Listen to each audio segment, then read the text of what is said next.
I am the Point Fermin Lighthouse Historic Site Curator. I was born and raised in Sacramento up north. Did my schooling down here, both my undergrad and graduate work in LA.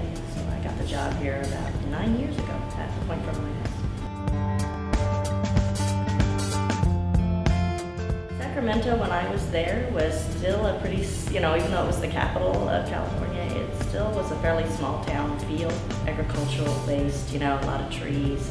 Not very far outside of town, you had your cows and your dairy farms and all that still in Sacramento at that time.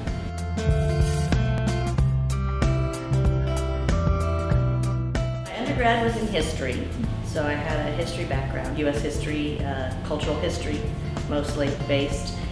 And then when I did my graduate studies, I studied public history, or what would be considered historic resources, which would be museum work. My mother mostly. The books were very inspiring as well to me as I grew up, but my mother was very interested in history, always was.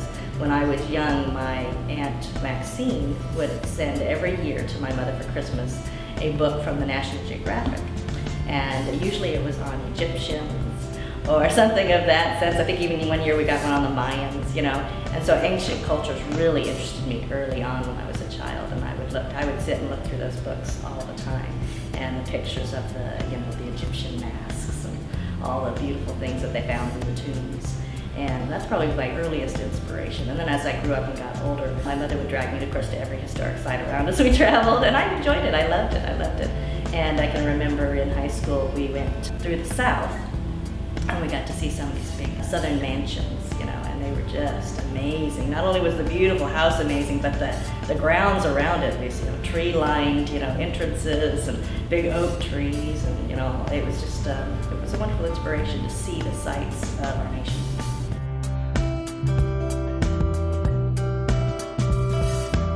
I don't even know if I had been to San Pedro before. I may have because of the port down here when I was younger. In fact, I know I had been over to Long Beach when I was little. My parents came down to Los Angeles and we saw the Queen Mary.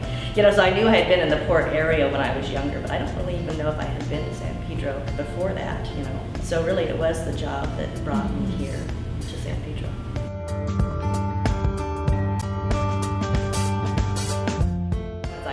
Yes, the site itself just inspires you to want to tell the story.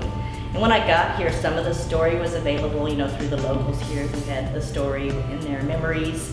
But some of it had been lost, especially the early history that wasn't directly connected to any of our people here. And so it was fun to go and try and find the history of our first keepers, Mary and Ella Smith, 2 women. To have 2 women out here in the 1870s. And nobody really knew anything about them, to bring that back to the lighthouse and tell people about the women's history here and how women kept the light the first 8 years here at the lighthouse, and they were responsible. They got paid the same salary as men would have in this position, so it's kind of a fun history to be able to tell people.